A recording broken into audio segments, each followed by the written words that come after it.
Video में बहुत सारी संख्याओं के बारे में जिक्र करें। पूर्ण संख्या, प्राकृत संख्या, सम संख्या, अभाज्य संख्या, ये सबसे ज़्यादा प्रॉब्लम करते हैं बच्चे को। चलिए इस वीडियो में इन सभी संख्याओं को अच्छे से समझते हैं। चलिए शुरू करते हैं।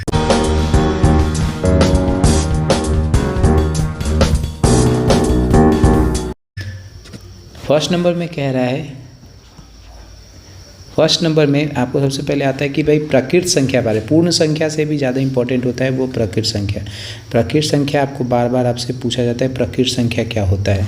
आपको हमेशा प्राकृत संख्या का डिफिनीशन है, या तो आप याद रखिए वैसी संख्या जो एक से गिना जाता है, एक से इन्फिनाइट तक गिना जाए, अनंत तक गिना जाता है, उसको वैसी संख्या को प्राकृत संख्या कहते हैं। अगर आपको डिफिनीशन याद करना है तो आप ये डिफिनीशन लिखिएगा कि एक से अनंत तक सभी धनात्मक संख्याओं को प्राकृत संख्या कहा जाता है। सभी प्राकृत संख्या पूर्ण संख्या होती है, ये बाद में आप समझेंगे, लेकिन आपको अगर डिफिनीशन याद रखना है तो वैसी संख्या जो एक से इन्फिनाइट तक गिना जाता है वैसी संख्या को प्राकृत संख्या कहा जाता है। आप नेचुरल बच्चे, जब बच्चे आप होते हैं तो हम लोगों को गिनती जब सिखाया जाता है तो हमेशा एक से सिखाया जाता है, इसलिए इसको नेचुरल भी बोला जाता है। नेचुरल जो होता है, जो खुद से बोला जाता है, तो जब बच्चा स्टार्टिंग करता है तो वो एक से स्टार्ट होता है, इसलिए इसको नेचुरल नंबर भी कहा जाता है। तो ये याद रखिएगा कि वैसी संख्या जो शुरुआत एक से इन्फिनाइट तक जाता हो उसको कौन सा संख्या कहते हैं? प्राकृत संख्या कहते हैं, नेचुरल नंबर कहते हैं। तो आपको इसका शुरुआत हमेशा एक से होता है। अगर आप बोलिए कि ये नेचुरल नंबर यानी जो होता है वो एक होता है, दो होता है, तीन होता है, चार होता है, इस तरह से इन्फिनाइट तक जो होता है सारे नेचुरल नंबर होते हैं, सिर्फ जीरो को छोड़कर। चलिए दूसरा जो संख्या होता है जो सबसे ज़्यादा पढ़ना होता है वो पूर्ण संख्या आपको पढ़ना है, जिसको होल नंबर कहा जाता है। जब आप देखिए ऐसे भी आप नॉर्मली जब बच्चे हम रहते हैं तो हमें 1 से 9 तक सिखाया जाता है गिनती। जब हम 10 में जाते हैं तब हमें जीरो का मतलब समझ में आता है। तो भाई जब 10 या किसी भी संख्या के आगे जब जीरो लगा दिया जाता है तो वो संख्या पूर्ण हो जाता है, यानी परिपूर्ण, यानी पूरा एक संख्या बन जाता है। तो इसलिए वैसी संख्या जिसके आगे जीरो लगा दिया जाए वो सारी संख्या क्या कहलाती है? पूर्ण संख्या। या आप कह सकते हो प्राकृत संख्या के शुरुआत में जब जीरो लग जाता है तो वैसी संख्या को पूर्ण संख्या कहा जाता है। अगर आपसे कोई पूछे कि इसकी शुरुआत कहाँ से होती है तो ये जीरो से होती है। बस आप प्राकृत संख्या के शुरुआत में आप जीरो लगा दीजिए, वो सारे पूर्ण संख्या कहलाएगी। याद रखिएगा सबसे छोटी पूर्ण संख्या आपसे पूछेगा तो उसका हमेशा याद रखिएगा शून्य जो होती है सबसे छोटी पूर्ण संख्या होती है। अगर आपसे पूछेगा प्राकृत संख्या सबसे छोटी बताइए तो एक होती है। तो एक लाइन आपको ये याद रखना, हम हाईलाइट कर देते हैं, इसको ध्यान दीजिएगा कि सभी प्राकृत संख्या पूर्ण संख्या होती है। सभी प्राकृत जो होगी पूर्ण होगी, लेकिन जो पूर्ण होती है वो प्राकृत संख्या नहीं होती। आप ऐसे समझिए, अगर हम आपको समझाने का कोशिश करें तो आप देखिएगा, जैसे मान लीजिए हम एक से अगर लिखते हैं, 1 2 3 4 लिखते हैं तो शुरुआत एक से होता है, और इन्फिनाइट तक अगर हम नंबर लिखते जाते हैं तो शुरुआत एक से हुआ तो इसमें जीरो नहीं आता है। तो जीरो जब तक नहीं आएगा तो वो पूर्ण नहीं होगा। तो इसलिए प्राकृत संख्या पूर्ण संख्या नहीं होती है। प्राकृत संख्या जो होती है वो पूर्ण संख्या नहीं कहलाएगी, लेकिन जब पूर्ण अगर हम जीरो लगा देते हैं तो ये प्राकृत संख्या कहलाएगी, क्योंकि इसमें एक से स्टार्टिंग हो जाता है। तो आपको ये लाइन जो हाईलाइट किए हैं इसको आप हमेशा याद रखना है कि सभी प्राकृत संख्या एक पूर्ण संख्या होती है, सभी प्राकृत संख्या पूर्ण संख्या होती है, लेकिन सभी पूर्णांक संख्या प्राकृत संख्या नहीं होती है। आपको ये 2 लाइन आपको याद रखना है। आप अगर लिखना चाहते हैं इसका डेफिनेशन, स्क्रीनशॉट लेके आप इसको लिख सकते हैं। चलिए हम आगे बढ़ जाते हैं। आप स्क्रीनशॉट लेना चाहते हैं ले सकते हैं। चलिए हम आगे बढ़ जाते हैं। तीसरा नंबर पे देखते हैं सम संख्या। ये भी ज़्यादा पूछा जाता है हर बार। ये क्लास 9th और 10th के लिए भी इंपॉर्टेंट होता है। नॉर्मली हम लोगों को ये बचपन में ही सिखा दिया जाता है, लेकिन 9th 10th तक में भी बहुत सारे बच्चों को ये प्रॉब्लम आती रहती है। तो इन सभी संख्याओं को अच्छे तरीके से समझते हैं। सम संख्या आता है दूसरा बात, तो इसको आसानी से याद रखिए। हम हाईलाइट भी कर चुके हैं कि सम संख्या को इवन, इंग्लिश में इवन बोलते हैं। तो वैसी संख्या जो 2 से पूरा कट जाए, 2 से जो कट जाए उसको कहेंगे हम भाई सम संख्या। जो हमेशा याद रखिएगा, आप शुरुआत जीरो आप नहीं बोलिएगा, शुरुआत जो होता है वो 2 से होता है। 4 6 8 ये इसकी शुरुआत जो होती है हमेशा 2 से होती है। और देखिएगा जो भी संख्या 2 से कट जाए, मान लीजिए हम 16 लिखते हैं तो ये 2 से कट जाता है तो ये भी एक सम संख्या होगी। अगर हम 15 लिखते हैं तो वो 2 से अगर आप काटिएगा तो ये नहीं कटता है, इसलिए इसको सम संख्या 15 को नहीं बोलेंगे। तो वैसी संख्या जो 2 से पूर्णतः विभाजित हो दैट मीन डिविजिबल हो वो सारी संख्या सम संख्या कहलाती है। आप डिफिनीशन लिखना चाहते हैं यहाँ लिख सकते हैं। चलिए हम आगे बढ़ेंगे। चौथा नंबर पे आते हैं विषम संख्या, जिसको इंग्लिश में ऑड नंबर भी कहा जाता है। तो इसका अपोजिट आप बोल दीजिए कि वैसी संख्या जो 2 से नहीं कटता हो, वैसी संख्या जो 2 से नहीं भाग लगता है, नहीं लगता हो, उसको कहते हैं विषम संख्या। जैसे आप 1 को दीजिए, 1 के दीजिए, 1 में दीजिएगा, 3 में दीजिए, 5 में, 7 में, 9 में, 11 में, आप किसी में 2 से देते जाइए, वो कोई संख्या जो होगा नहीं कटेगा। तो वैसी संख्या जो 2 से नहीं कटेगा तो वैसी संख्या को हम कहते हैं विषम संख्या। जैसे एक शुरुआत जो होता है, इसकी शुरुआत हमेशा 1 से होती है और सम संख्या की शुरुआत हमेशा 2 से है। आपको हमेशा क्वेश्चन देखने को मिलेगा कि शुरुआत कहाँ से होती है। विषम संख्या शुरुआत कहेगा कि 5 विषम संख्या, शुरुआत के 5 विषम संख्या लिखिए। तो आपको याद रखना है कि वैसी संख्या जो 2 से नहीं कटे। जैसे मान लीजिए 1 हो गया, अगर शुरुआत का 5 कहे तो 1 हो गया, 2 तो कट जाता है, 3 हो गया, 4 कट जाता है, 5 हो गया, 6 कट जाता है, 7 हो गया, 8 कट जाता है, 9 हो गया। तो इस तरह से आप लिख लीजिएगा। इसका डिफिनीशन लिखना चाहते हैं यहाँ से आप लिख सकते हैं। चलिए हम आगे की ओर चलते हैं जल्दी से। संख्या भाज्य संख्या को देख लेते हैं। आपको भाज्य संख्या अभाज्य संख्या डिफिनीशन देखिएगा। पहले भाज्य संख्या को समझ लीजिए। भाज्य संख्या वैसी संख्या होती है जो एक के अलावा कोई एक स्वयं के अलावा किसी और संख्या से कट जाए। एक स्वयं और किसी और संख्या से कट जाए तो उसको कहते हैं भाज्य संख्या। अगर आपको डिफिनीशन लिखना है तो आप यहाँ से डिफिनीशन इसको लिख लीजिएगा। ये हाईलाइट कर लेते हैं, आप इसे यहाँ से डिफिनीशन इसको लिख लीजिएगा। लेकिन समझने के लिए आपको अगर समझना है तो सीधे से याद रखनी, ऐसी संख्या ज़्यादातर जो बच्चे हैं वो गलती कर लेते हैं कि 2 को भाज्य संख्या मान लेते हैं, जबकि ये 2 भाज्य संख्या इसलिए नहीं होगी क्योंकि ये 1 से कटता है और सिर्फ 2 से ही कटता है। यानी 2 अंक से जब कोई संख्या सिर्फ 1 और स्वयं से कटेगा तो उसको कहेंगे अभाज्य, न कि भाज्य। ज़्यादातर बच्चा 2 को भाज्य मानकर चलता है, इसलिए आपको ये गलती नहीं करना है। भाज्य संख्या जो होता है वो शुरुआत हमेशा 4 से होता है, इसलिए क्योंकि ये 1 से भी कटेगा, 2 से भी कटेगा और 4 से भी कटेगा। यानी कभी भी याद रखिए वैसी संख्या जो स्वयं 1 और कोई और संख्या से कट जाए उसको कहते हैं भाज्य संख्या। अगर आपको डिफिनीशन लिखना है यहाँ से आप लिख लीजिए। हमेशा याद रखिएगा भाज्य संख्या जो होता है उसकी शुरुआत हमेशा कहाँ से होती है? 4 से। कहाँ से? 4 से।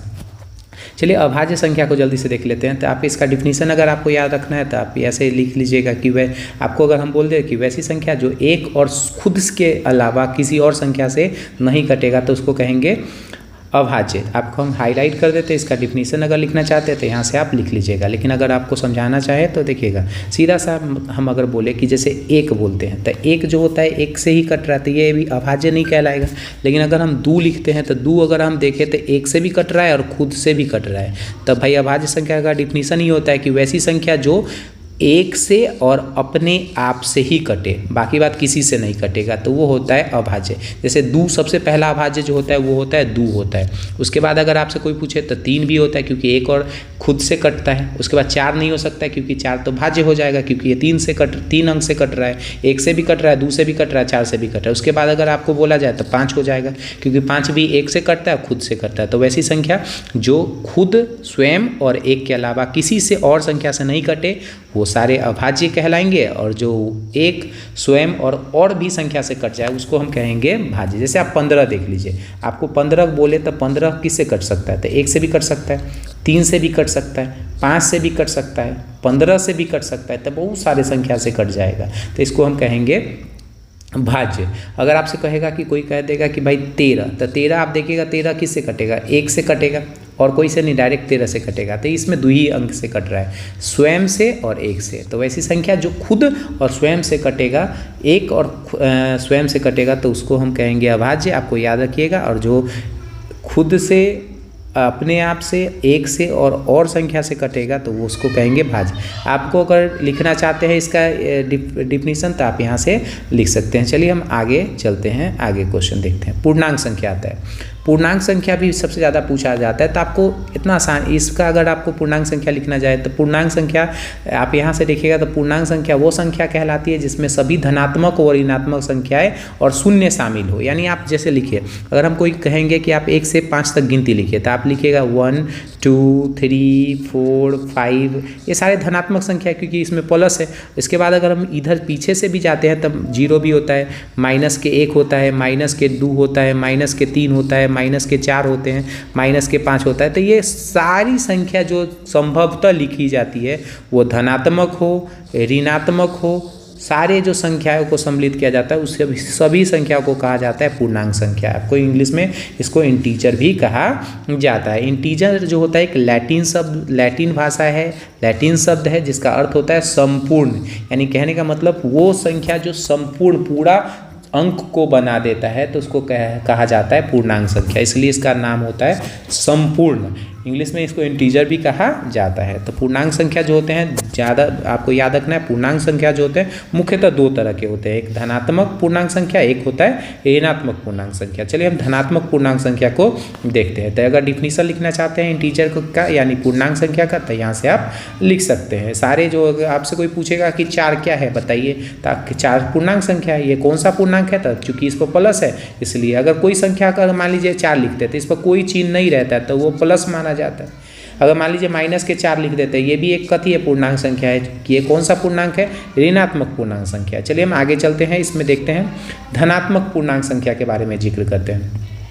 धनात्मक पूर्णांक संख्या वो संख्या होता है जो प्लस में होता है, यानी हम अगर संख्या रेखा पर प्रदर्शित करते हैं तो वो हमेशा दाहिने तरफ लिखा जाएगा। याद सीधे ऐसे भी रखना है याद कि वैसी संख्या जो धनात्मक हो, जिस पर प्लस चार्ज हो, तो उसको कहते हैं धनात्मक संख्या। और हमेशा जब भी इसको किसी संख्या रेखा पर प्रदर्शित करें तो वो हमेशा दाहिने साइड आता है तो उसको कहते हैं धनात्मक संख्या। तो आप यहाँ से अगर डिफिनीशन लिखना चाहते हैं लिख सकते हैं। आपको कोई पूछेगा कि धनात्मक संख्या 4 धनात्मक संख्या लिखिए, तो भाई देखिए आप इसमें एक और बात कुछ अगर हम बता दें, वह संख्या जो किसी भी संख्या में शून्य के दाहिने ओर यानी शून्य के बाद अगर हम लिखें तो 1 2 3 4 आप इस तरह से इन्फिनाइट तक, नंबर ऑफ इन्फिनाइट तक अगर अंक लिखते जाइए वो सारे धनात्मक संख्या हो जाए। अगर चिन्ह उसके आगे माइनस न रहना चाहिए, यानी दाहिने तरफ अगर आप उस संख्या रेखा पर प्रदर्शित करिएगा वो दाहिने तरफ होगा। अगला नंबर आता है ऋणात्मक पूर्णांक संख्या।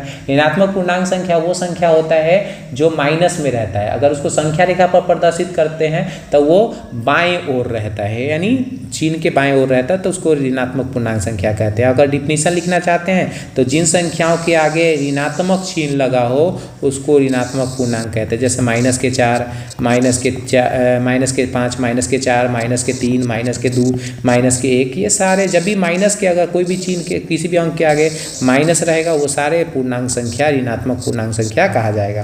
तो आपको याद रखना है पूर्णांक जो होते हैं पूर्णांक संख्या दो तरह के, एक होते हैं धनात्मक और एक होता है ऋणात्मक। आपको दोनों को याद रखना है। चलिए हम आगे चलते हैं।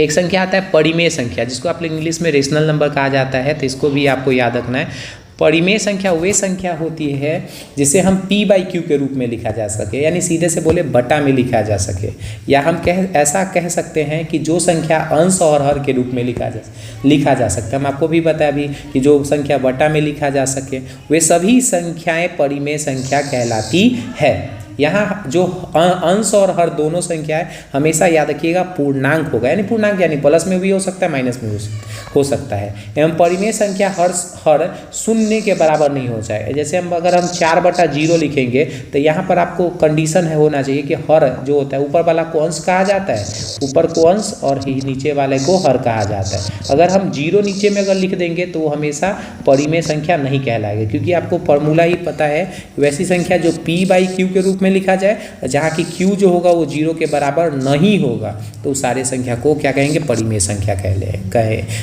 कहेंगे। लेकिन एक और बात अगर हम आपको कुछ बता दें तो परिमेय संख्या जो होता है आप ऐसे भी चिन्ह सकते हैं, जैसे √16 है, इसका वर्ग जो है संभव है 4 का जो होता है वर्ग जो होता है 16 होता है। √25 है, तो जिसका भी वर्ग जो संभव होता है वो सारे परिमेय संख्या भी कहलाते हैं। तो आपको ये भी दिमाग में यानी आपके दिमाग में हटाना चाहिए या रख लेना चाहिए।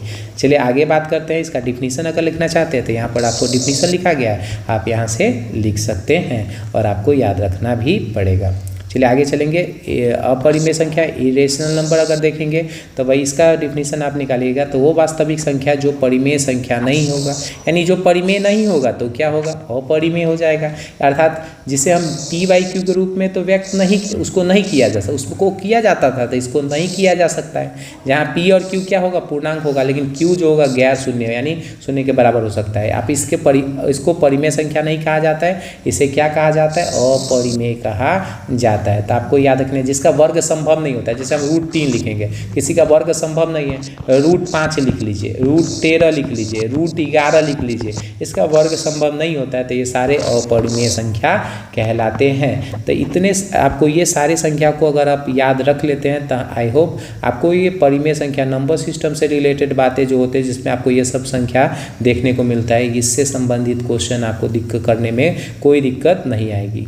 ये क्लास 9th और 10th के लिए भी इम्पोर्टेंट है, 8 के लिए भी इम्पोर्टेंट है। तो ये सारी संख्या को आपको हमेशा याद रख लेना है। आई होप चलिए, अगर इसको इंग्लिश में लिखना चाहते हैं तो इंग्लिश में भी डिफिनीशन हम यहाँ पर आपको लिख दिए हैं। आप यहाँ पर से लिखना चाहते हैं इंग्लिश में डिफिनीशन हम आपको समझा चुके हैं। नेचुरल नंबर, होल नंबर आपको लिखना चाहते हैं, आप यहाँ से आसानी से लिख सकते हैं। स्लाइड करते हैं, आप यहाँ पे स्क्रीनशॉट लेना चाहते हैं तो स्क्रीनशॉट लेके इसको आसानी से लिख लीजिएगा। चलिए हम आगे करते हैं। होल नंबर यहाँ है, इंटीजर है, आपको रेशनल नंबर है, इरेशनल नंबर है।